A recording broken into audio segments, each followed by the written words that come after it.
안녕하세요. 12월 20일 날마다 주께로 말씀 묵상 보도록 하겠습니다. 오늘 본문은 사무엘하 8장 1절에서 8절 말씀입니다. 우리가 살면서 큰 계획이나 목표를 세울 때가 있습니다. 그런데 그것이 이루어지지 못하고 그냥 끝이 날 때가 있죠. 그러면 과거를 한번 반추해 보면서 그것이 이루지 못한 이유가 무엇일까 하고 생각해 보는 때가 있습니다. 자신의 능력의 문제라고 판단할 때도 있고요. 또 상황과 여건이 도저히 할 수 없었다라고 생각될 때가 있습니다. 또 생각은 있었지만 어떤 시도조차 하지 않았구나라는 생각을 갖게 될 때가 있죠.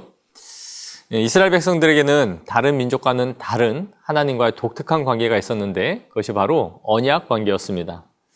하나님과 이스라엘 백성 사이에 이 맺어진 언약은 이스라엘 백성들의 불순종으로 인해 더디게 이루어지기도 했고요. 또 때로는 파기되기도 했습니다. 그들의 행위가 온전치 못하기 때문에 일어난 결과들이었지만 그럼에도 불구하고 이 언약은 완전히 사라진 것이 아니라 하나님의 열심과 하나님의 능력, 그분이 이루고자 하시는 신실함에 의해서 언약이 계속 성취되어져 갔음을 성경은 보여주고 있는 것이죠. 오늘 다윗에 의해서 이 언약이 성취되어져 가는 것을 보게 되는데요. 관찰 질문을 보면서 한번 살펴보도록 하겠습니다. 관찰 질문 1번을 보시면 다윗이 가장 먼저 쳤던 나라가 어디인지를 묻고 있습니다. 1절에 그 이후에 다윗이 블레셋 사람들을 쳐서 항복을 받고 그들에게서 메대 간마를 빼앗았다라고 말씀합니다. 이스라엘 백성들을 철저하게 또 오랫동안 괴롭혔던 나라가 있었는데 바로 그 나라가 블레셋이었습니다. 가나안 땅에 들어가서 다른 나라들은 어느 정도 이스라엘 백성들이 지배하기도 했지만 블레셋은 다윗 때까지 복속시키지를 못했습니다. 자그마치 125년 동안 이스라엘 백성들을 괴롭혔던 나라가 바로 블레셋이었던 것이죠. 지겹도록 이스라엘과 블레셋 사이에는 크고 작은 전쟁이 끊이지 않고 계속되었던 것이죠. 그런데 이제 다윗이 등극하고 나서 블레셋을 굴복시켰다라는 것을 오늘 본문이 말씀해주고 있는 것이죠. 관찰 질문 2번을 보시면 소바왕 하다데셀이 자기 권세를 회복하기 위해 어디로 갔는지를 묻고 있습니다. 2절을 보시면 다윗은 블레셋만이 아니라 인접하고 있었던 요단 동편에 있는 모압도 쳐서 그들을 굴복시켰습니다. 그리고 그들에게 조공을 바치도록 요구하였다라고 기록하고 있는 것이죠. 그들을 군신관계로 만들어버린 거예요. 그리고 3절에 소바왕 하다데셀은 자신들의 잃어버린 세력을 회복하기 위해서 유브라데 강으로 갔음을 기록하고 있습니다. 이 소바왕은 사울 왕 때까지만 해도 이스라엘의 속국이었는데 강력한 하다데셀이 등극함으로써 자신들의 잃어버린 세력을 다시 얻고자 군대를 모아 유브라데 강으로 진격했던 것으로 보여집니다. 그런데 그 가운데 다윗을 만나서 다윗 군대에 의해서 완전히 격파되었던 것이죠.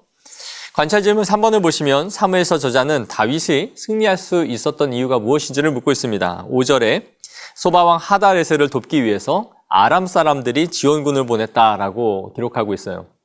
즉 소바왕을 돕기 위해서 아람 사람들이 2만 2천 명이 왔는데 다윗이 그 지원군마저 다 격파시켜버립니다. 이렇게 해서 다윗이 계속해서 세력을 어떻게 얻어가고 있는지를 보여주고 있는 것이죠. 승승장구하고 있는 이 다윗을 6절 하반절은 이렇게 말씀하고 있습니다. 다윗이 어디로 가든지 여호와께서 이기게 하시니라.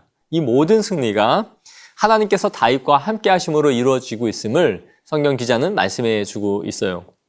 이어지는 6절에서 8절의 내용들을 보시면 그가 승리하는 곳곳마다 승리로 인한 전리품을 획득하고 있는 것을 보여주고 있습니다. 고대 사회에서 전쟁은 국가가 번영하게 되는 중요한 수단 가운데 하나였습니다. 왜냐하면 전쟁을 통해서 조공을 얻게 되고요. 그 전쟁을 통해서 노예도 얻게 되고요.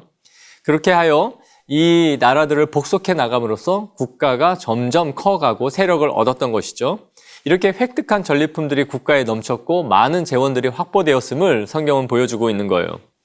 오늘 말씀을 우리가 또 보시면서 묵상하고 적용해 보기를 원합니다. 오늘 다윗은 이스라엘 백성들에게 이미 오래전부터 약속되었던 그 언약의 땅이 어떻게 이루어지고 성취되어져 가는지를 보여주고 있는 것이죠. 창세기 15장 8절에 그날에 여호와께서 아브라함에게 더불어 언약을 세워 이르시되 내가 이 땅을 애굽 강에서부터 그 큰 강 유브라데까지 내 자손에게 주노니 이렇게 말씀하고 있어요. 그러니까 이 땅은 이미 그의 선조 아브라함에게 약속하셨던 땅이었던 것이죠. 출애굽기 23장 31절을 보시면 내가 내 경계를 홍해에서부터 블레셋 바다까지 광야에서부터 강까지 정하고 그 땅의 주민을 내 손에 넘기리니 내가 그들을 내 앞에서 쫓아낼지라. 하나님께서는 이스라엘 백성들의 땅의 경내가 어디부터 어디까지 이르게 될 것인지까지도 이미 말씀해 주고 있었던 것이죠. 그럼에도 이 약속이 이루어지는 데까지는 상당히 오랜 시간이 걸렸다라는 것을 오늘 본문이 보여주고 있습니다.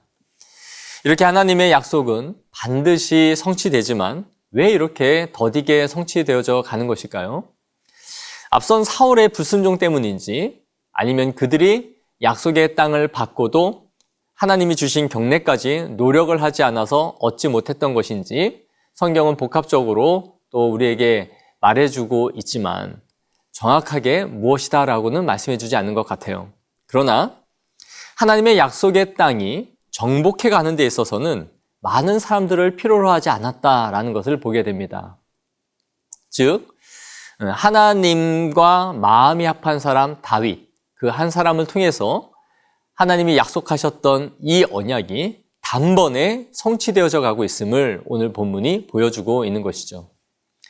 사랑하는 성도 여러분, 오늘 우리가 이 말씀을 기억하면서 우리가 하나님의 언약 백성들로서 우리를 통하여 또 그 언약이 하나님의 나라가 어떻게 확장되어져 가는지를 볼 수 있는 성도들이 되어지기를 원합니다. 그리하여 하나님의 약속을 머리로만 또 마음으로만 계획으로만 갖고 있는 것이 아니라 그것을 실천하며 또 어떻게 이루어 가시는지를 볼 수 있는 믿음의 성도들이 되어지기를 원합니다.